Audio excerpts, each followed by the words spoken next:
Maybe you can tell him what happened at this location. Yeah.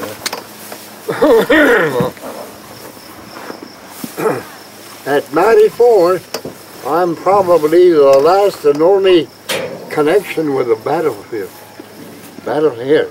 My grandfather, Custer's a favorite scout. White man runs him, or chased by a white man, really. Was one of the Crows that were with Custer. Of course, we lost. All the Crows were only scouting on our side, and only one of 4 tribes that never declared war on the United States. Okay. But anyhow, let me just say that you have come to the right place here. This is where the action really took place. Well, let me tell you what my grandfather used to tell me. So, I've heard it so many times that sometimes I feel I was right here too during the battle. But anyhow, they started from a place they call Rosebud Creek, about 25 miles east of here. They were camped there that evening, and Custer was still looking for the Sioux camp.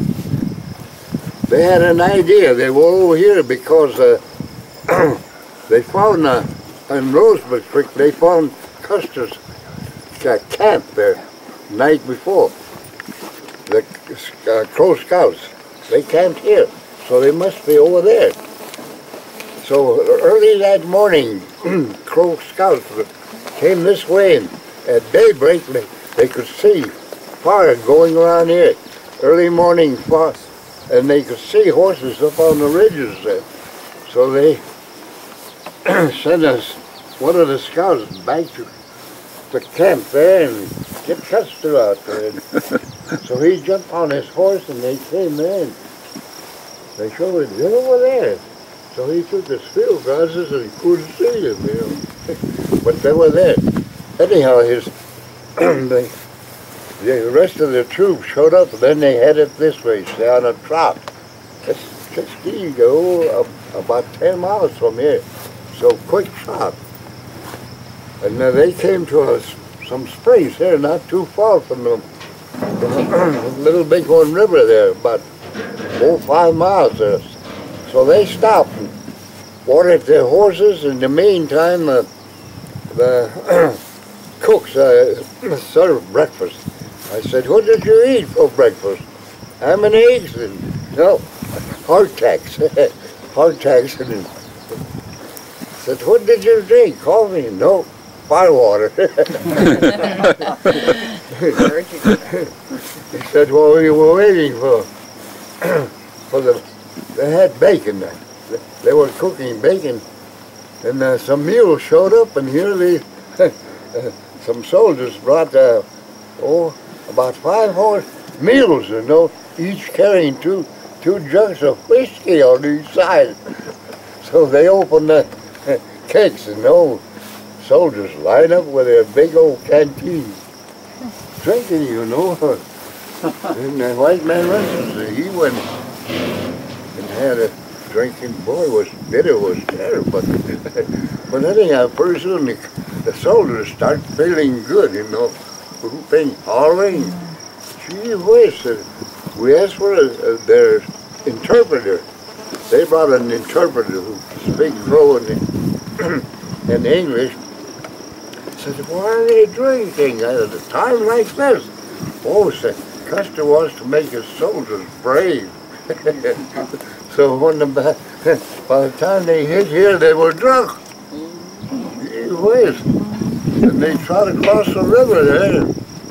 A lot of them were shot back down there. And the Cheyenne used to tell a story. And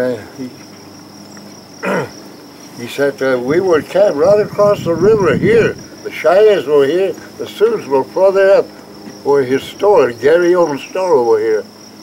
Quite a good-sized camp, So the word came that pony soldiers are coming down what they call the Medicine Tail Creek. that cruelly coming down here. So the chief said, "Get on your horses quickly, stand on the side of the river here."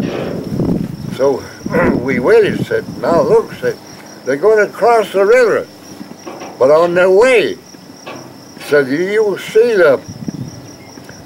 a man carrying a flag." Said, "Get that man, because the soldiers go where the flag goes. And also, you will notice a man with a horn blowing it.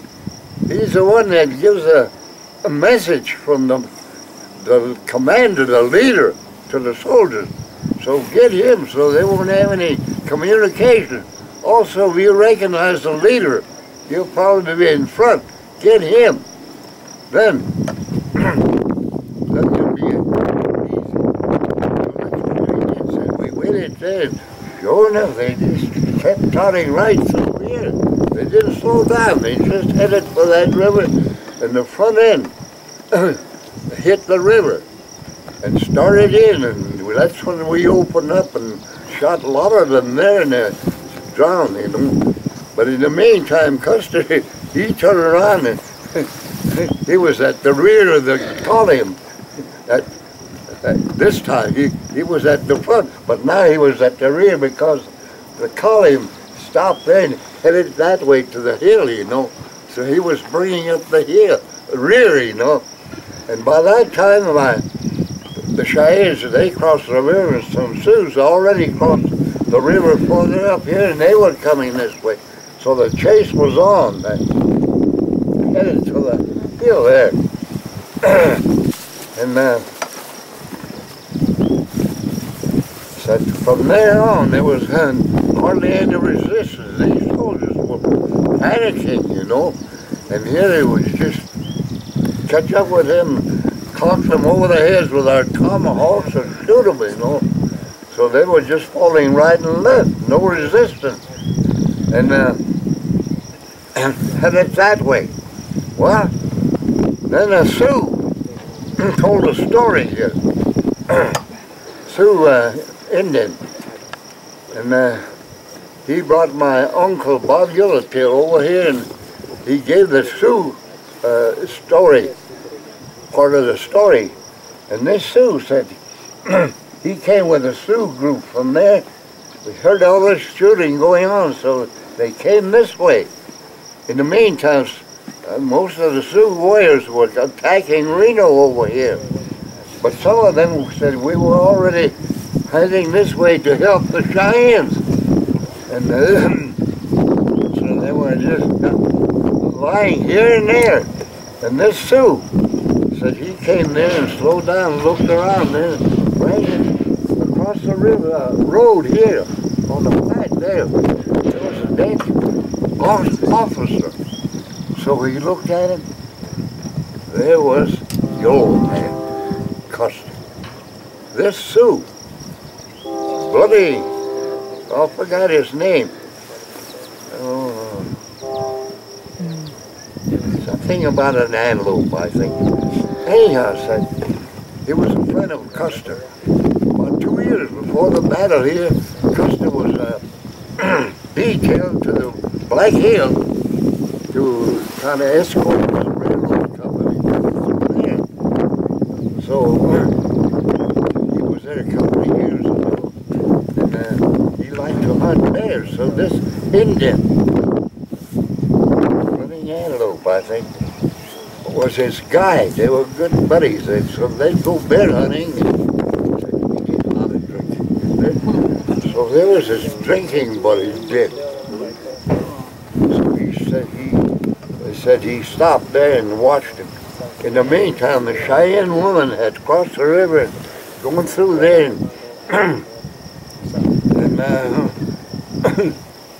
and abusing the dead soldiers, cutting their ears off and things like that, and it was terrible. So some Cheyenne women were coming there with their knives, and he said, "You stay away from him. If you touch him, I'm going to kill you. It's my friend." So they left. And afterwards, when the battle was over, it didn't last too long. And the warriors and the women finally got back to their camp. And this Sioux took his friend, yellow hair, and put him on one of the horses, a lot of loose horses. Took him over there and dumped him off over there with the rest of the soldiers on the hill there. So that's how they found his body. And the next day when the relief column showed up, you know, and there they found his body up there with a bullet hole in the chest. I guess they shot him while he was here. So that was the end of Custer up there. And his scouts, well, according to historians, nobody survived over here. They're all dead. So no one could really tell a story what happened there. But actually there were survivors. 3 Crow Indians who were with Custer, who were here with him. But they were lucky. As they were heading down the Medicine Tail Coulee, he stopped and said, "You boys, you can leave now." He said, I hired you to show me the camp, and you haven't done that already. So you can leave now. And their interpreter, Chief Scout, said to them, said, "Boys, you're late. He's letting you go now. You better go right now." Said, "With me, I can't go. I signed up. So I'll be dead with him in a few minutes now. So get out of here quickly." And my grandfather said they jumped off their horses and headed up that little coulee there. Said, they ran into some of the soldiers there with mules there with ammunition. And they were fighting, and the Sioux were on them. Say, we tried and helped them a little bit, but it was getting too hot, so we took off. And we were leaving, and the sergeant said, "Where you going? Where you going?" So I said, I showed him my canteen cup. Water. "Oh, bring me some too." He gave me his canteen, water canteen. Said we took off, threw his cup away, took off. Said we were lucky. Said we came along the coulee there was a top there, draped over with tall grass from recent rain. Said that's where we crawled in. All 3 was clotted in there and covered ourselves with that tall grass, and that's where we stayed. We could hear whoop and holler firing all around us. There we were. The longest day I've spent in one place. Boy, that was terrible. It was hot in there. But finally, when it was over, we got things kind of quieted down. So it was getting late anyhow. And all the warriors had gone back to their camp, breaking camp, leaving quickly. So we took off and went back to Rosewood and headed that way and headed back towards our camp, down towards old Livingston, Montana. That was his story. And this,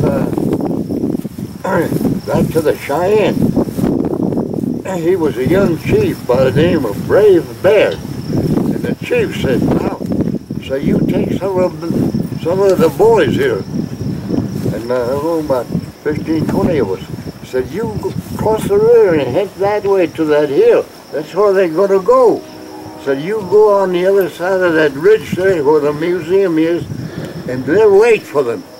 And when they show up," said, "open fire." So said, that's what I did. I took my boys. He was a young chief. We went up there, and while the fighting was going on, we hurried up there and jumped on our horses and took positions there and waited for them. And here all that fighting come, and there's what's left of the troopers there, about 50 of them, is still there, maybe a little more. And here they come, heading that way. They're going to go over that ridge there and head for the river. And he said when they got close enough, we jumped up and opened the fire. And when we did that, they turned around and started milling around, and it was a terrible thing. they were so scared they didn't know what they were doing. Some of them they killed each other. Some of them killed themselves, killed their horses to form fortification. So it was not a battle. It was terrible. It was just like shooting kids. The Cheyennes would say. So they weren't proud of that, even though they were given the credit that they killed them.